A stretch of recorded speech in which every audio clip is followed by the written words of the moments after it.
Prop 1 is about government spending on mental health. It has the power to decide how your tax dollars are spent on mental health for the next 30 years. And right off the bat, I need you to know what California is doing here wouldn't be legal in a lot of states. Scheduling a proposition during a primary election instead of in November means much lower voter turnout to decide the question. The buck stops with your state senator and assembly person on that. Lawmakers put Prop 1 on your March primary ballot. That lower turnout does come with a silver lining. Your vote, should you choose to cast one, has more power to decide the outcome. Prop 1 is a proposed law that has two parts. It has new state spending, and it changes existing spending on mental health. Let's take the new money first. Prop 1 would have the state borrow and spend $6.4 billion. $2 billion of that is aimed at homelessness. That'll go into a state program that uses existing hotels and motels to house people. It also builds some new housing units. The bigger slice would pay for new facilities for mental health and addiction treatment. How many places? What kind? I can't tell you. If voters approve Prop 1, those decisions would be made later. $6.4 billion of bonds costs billions of dollars to borrow. This is the government's version of taking out a 30-year mortgage. The payments plus interest, about $310 million a year, according to the state analysts. How do we pay it?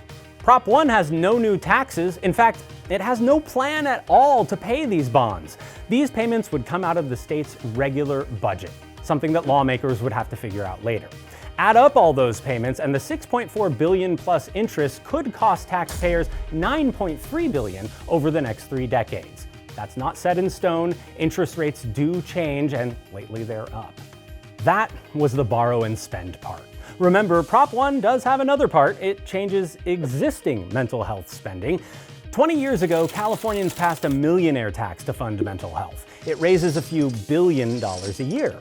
Prop 1 wouldn't change the size of this tax, but it would change where it goes. Almost all of this money goes to counties right now. All the county governments in California get 95%. The state government gets 5%. Prop 1 would double the state's share, a 90-10 split. That's about $140 million more for the state and less for the counties each year. This is supposed to pay for state programs to prevent mental illness and addiction, also to hire more mental health care workers. Prop 1 also enacts new rules on the money counties get. Counties would have to spend more of their money on housing and support services like job searching and education, but that could take money away from other services like treatment, crisis care, and outreach to struggling people. A yes vote makes all of those rule changes and borrows the $6.4 billion in state bonds.